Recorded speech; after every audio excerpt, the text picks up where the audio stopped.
23 तारीख को संडे पड़ रहा है ना, 9, हाँ संडे पड़ रहा है। एक सीएल आप ले लेंगे, आपका काम हो जाएगा। ठीक है, सभी लोग एक सीएल जरूर लीजिए। ये अपने लिए लेना है, ये सीएल आपके अस्तित्व के लिए है ना। अब तक जितने भी सीएल लेंगे वो आपके लिए प्रोडक्टिव नहीं है, लेकिन ये आपके लिए प्रोडक्टिव सीएल है। ये आपके अस्तित्व के लिए, आपके अधिकारों की रक्षा करने के लिए, आपके वजूद की लड़ाई के लिए है। तो ये एक सीएल उस दिन मानव संपदा पर हर टीचर का सीएल होना चाहिए, जो भी एनसीआर से जो भी जा रहे हैं, है ना। चाहे हमारे जो भी नियर बाई स्टेट से हैं, सब सीएल लीजिए और आइए, पहुंचिए दिल्ली, चाहे किसी भी तरीके से पहुंचिए, चाहे आप अपने साधन से पहुंचिए, चाहे आप और भी जो भी ट्रांसपोर्टेशन की व्यवस्था जो आपसे भाई आपके लिए कन्वीनियंट हो, उनसे पहुंचिए, लेकिन पहुंचिए जरूर, है ना। उसमें आपका पहुंचना बहुत जरूरी है, क्योंकि कभी कभी कुछ दिखाना भी पड़ता है।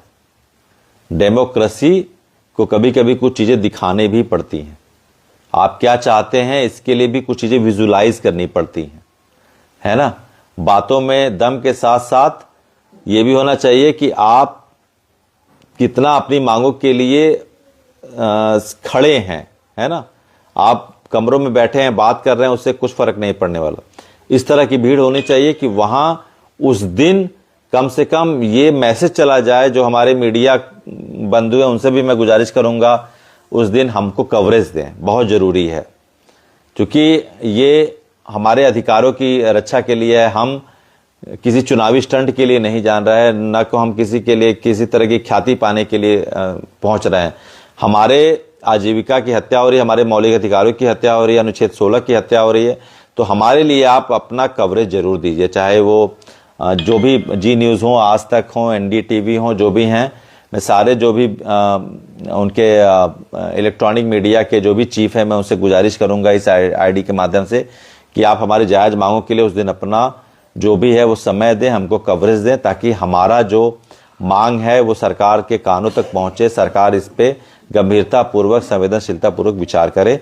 तो मेरा आज ये लाइव का एक और ये गुजारिश रहेगा अंत में समाप्त करने के पहले मीडिया बंधुओं से कि आप हमें कवरेज जरूर दीजिए। हमारी लड़ाई को जब तक आप ये हमारे संघर्ष को सफलता नहीं मिलेगी, तो सारे मीडिया बंधुओं को मैं गुजारिश करना चाहूँगा, करबद्ध निवेदन करना चाहूँगा, जो भी इलेक्ट्रॉनिक मीडिया है, प्रिंट मीडिया है, कि हमारे उस धरने को कवरेज दीजिए और उस दिन जरूर पहुँचिए। आप लोग अपना समय दीजिए, ये शिक्षकों की बात है और आपका कवरेज हमारी लड़ाई को एक बूस्ट देगा, हमारे संघर्ष को बूस्ट देगा। हमारी बातें सरकार तक पहुंचेंगी, सरकार इस पे, क्योंकि हमारी बातें अगर सरकार वास्तव में कि बिना किसी पूर्वाग्रह के सुन लेती है, समझ लेती है, तो निश्चित रूप से हमारे साथ न्याय करेगी और सुप्रीम कोर्ट भी उसी आधार पे ही न्याय कर देगी। जिस दिन करेक्शन हो जाएगा, जिस दिन उस टेस्टिमोनियल में जो अमेंडमेंट है उसमें हमारे लिए जो रेट्रोस्पेक्टिव है उसकी व्याख्या हो जाएगी, एग्जम्पशन की बात हो जाएगी, तो हमें निश्चित तौर पर राहत मिल जाएगी, है ना। तो ये सारी बातें थी, मैंने आपके समक्ष रखी।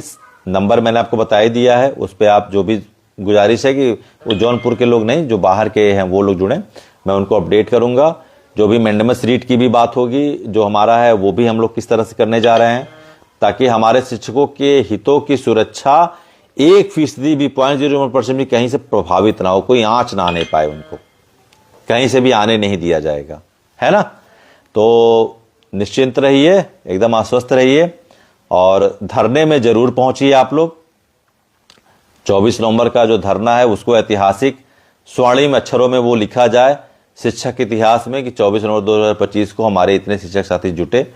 तो मेरा बार बार आपसे करबद्ध निवेदन है कि वासुराव गुरकर जी जो हमारे राष्ट्रीय अध्यक्ष हैं, योगेश त्यागी जी जो हमारे इसके राष्ट्रीय संयोजक अखिल भारतीय शिक्षक संघर्ष मोर्चा के, राजेंद्र राठौर जी हैं, और भी जो हमारे साथी हैं, जो और संघ के जो हमारे माननीय अध्यक्ष हैं जो जुड़े हैं, सह संयोजक हैं, सबका नाम नहीं ले पा रहा हूं मैं, वो सभी लोगों का आह्वान है कि सभी शिक्षक साथी उस दिन जरूर, 1-2 को छोड़कर सभी लोग जुड़ चुके हैं।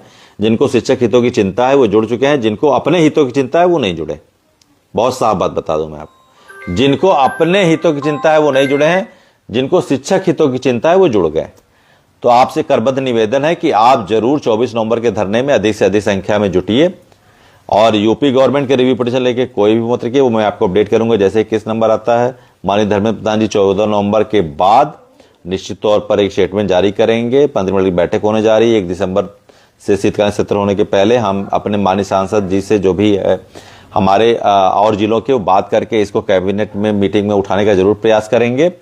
तीसरी बात यह है कि हमारा धरना जो है वो बिल्कुल एक सेंटर ऑफ द ऑल जो भी प्रोग्राम है इस हियरिंग से लेकर और जो कैबिनेट की मीटिंग है वो, और हियरिंग भी मैंने आपको बताया कि इस हफ्ते में क्लियर हो जाएगा कि किस तारीख को वो ओपन कोर्ट में सुनवाई उसकी होने वाली है। बाकी मैंने आपको नंबर दे दिया, जो भी विधिक अपडेट है वो आपके समक्ष में जारी करता रहूंगा और एक पेज भी बनाऊंगा जिस पेज पे मैं आपको सारी चीजें अप टू डेट करूंगा। ठीक है, तो बिल्कुल निश्चिंत रहिए, आश्वस्त रहिए, और जो भी आगे के अपडेट आएंगे मैं बिल्कुल तुरंत आऊंगा। I will take no time to come before you and represent all the latest update that is being happen, that is likely to be happen. Okay, चलिए, बहुत बहुत धन्यवाद अपना कीमती समय देने के लिए।